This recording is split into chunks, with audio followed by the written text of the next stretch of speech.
Tell me about your experiences after you left the house. Oh, I actually didn't have nothing really set up. I had a couple homies that was willing to look out, but you know, a lot of that was temporary because who would want some random grown person living under them? You know, and that's another thing that I had to be mindful of. So I would kind of monitor, you know, how much I would lean on people. And sometimes I would just, you know, get ghosts because I didn't want to wear out my welcome because I wanted to be able to come back. And I didn't want, you get it. Right. So, you know, I would, you know, just kind of, but I mean, it's something that's semi-convenient to do in a place like Philly because it's not that hard to get around, you know. You can walk the whole city proper, you know, relatively easily. I would, you know, link up with a lot of people and establish relationships with people in different parts. So if I needed to make a pit stop wherever, you know, I knew I wasn't too far from, you know, whoever. And I just kind of did my rounds, you know, until well, actually, I never really got settled until the deal. So you were moving from house to house until you got your record deal? Yeah. And in the meantime, you were singing for money? Kind of. You had a bad job in between that time? I had a couple of, so again, is that, you know, ADHD. Right. I would get a job for maybe like a week or two, maybe 3, and then I would get bored and I would just leave.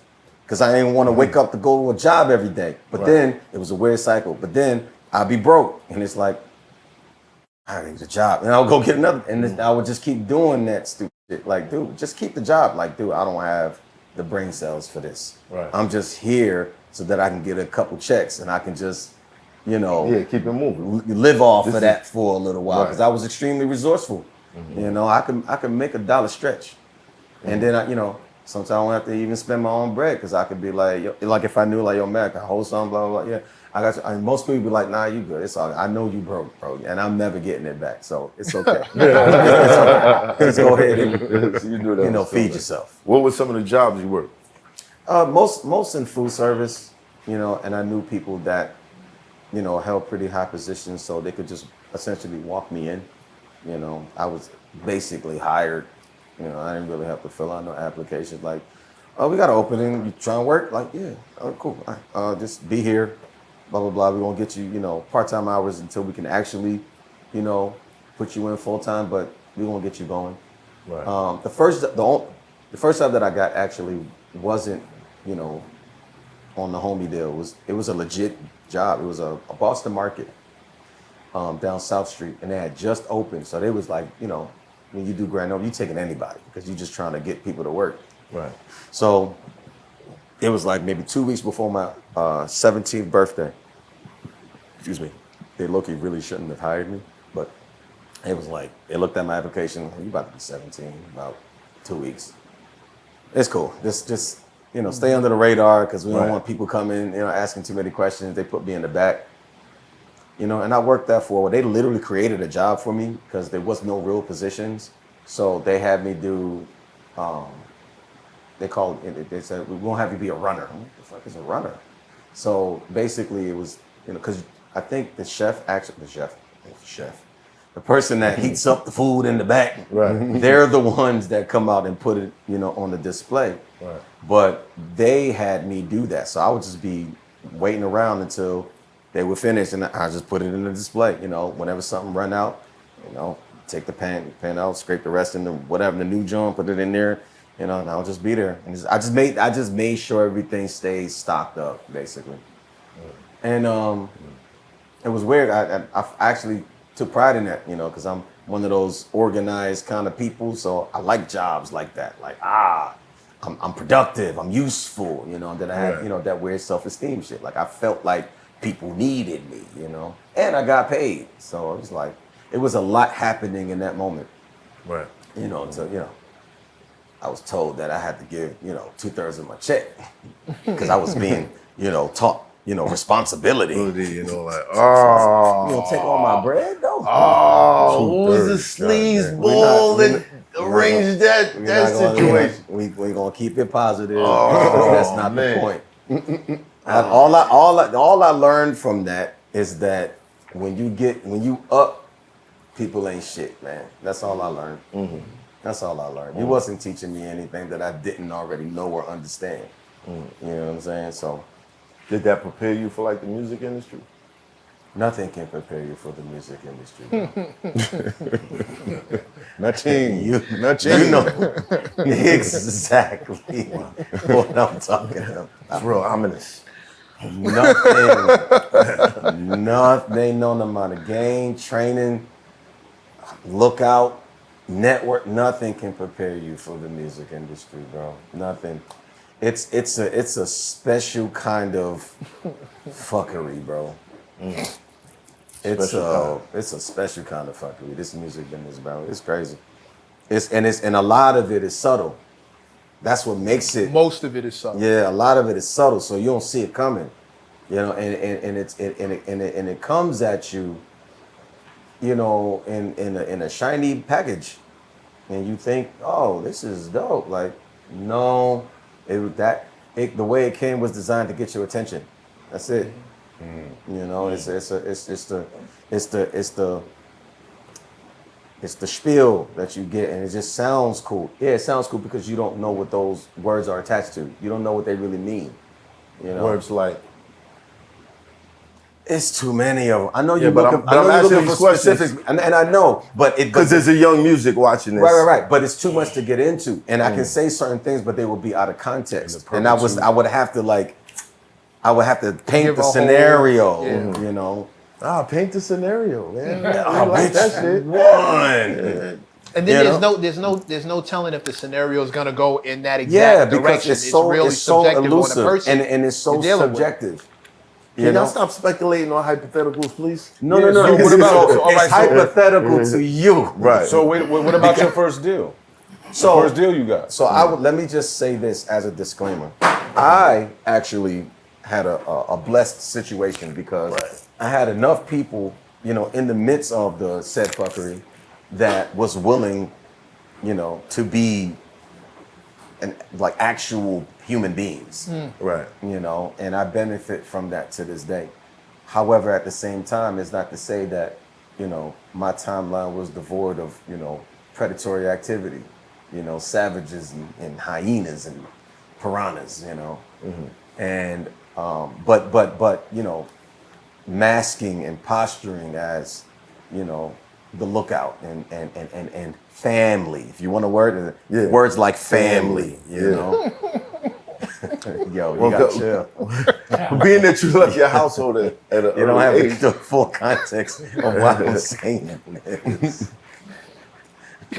My bad. My bad. And the rest of us enjoy this shit. What? The thing is, you already know, but you know, people Right, like but myself and him, like we archive and, you know, and intellectualize and tinker and figure out and troubleshoot shit like this so that we can learn how to discern it better and offer up the game to people in bite sizes along the way, you know. But you're asking me to do that on the fly, and it's too much to get into.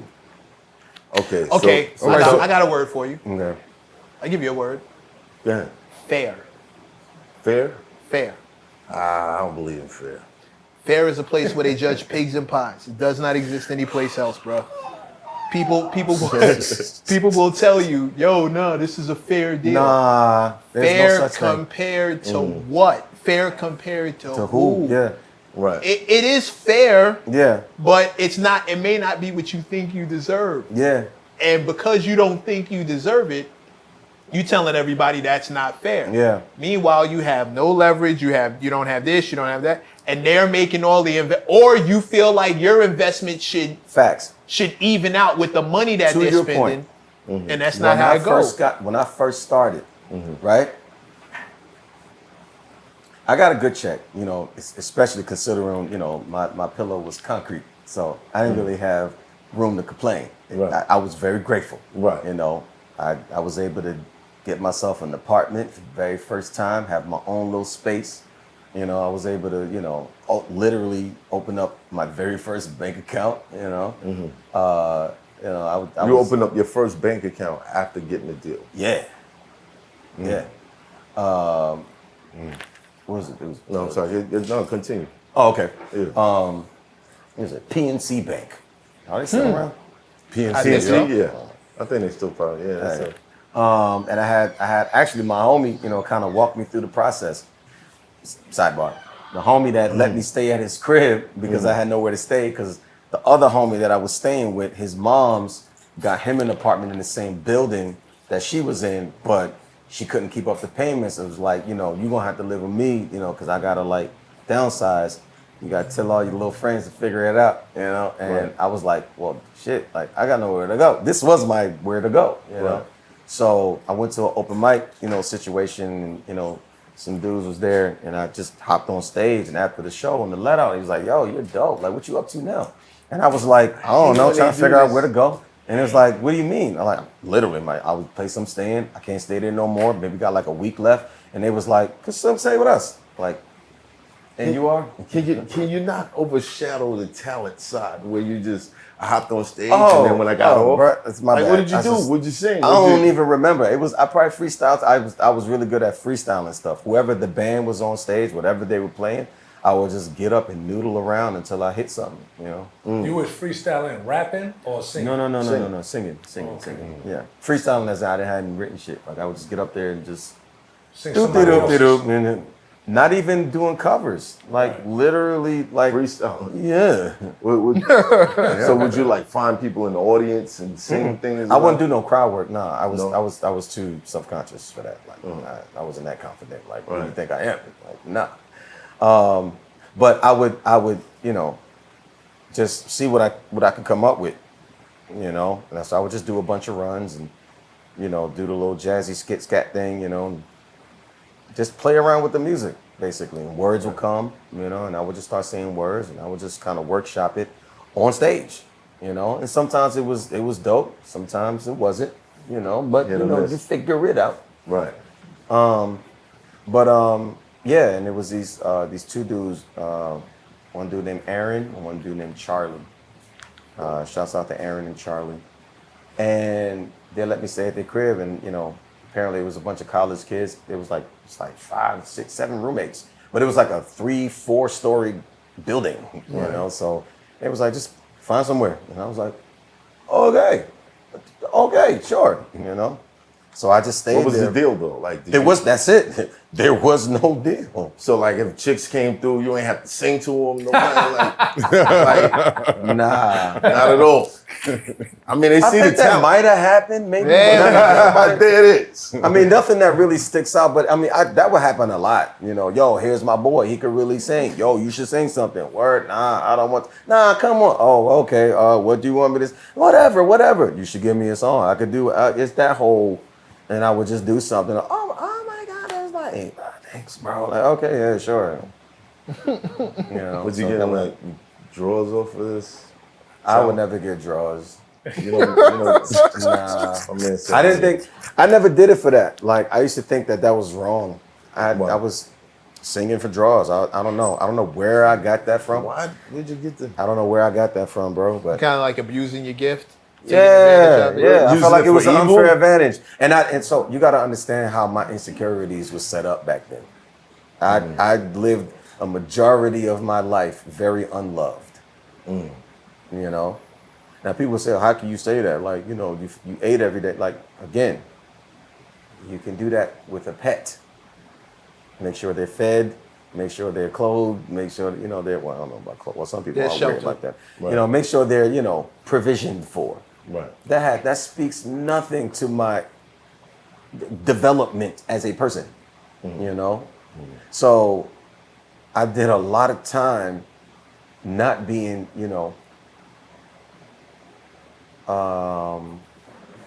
sort of seen about in that way.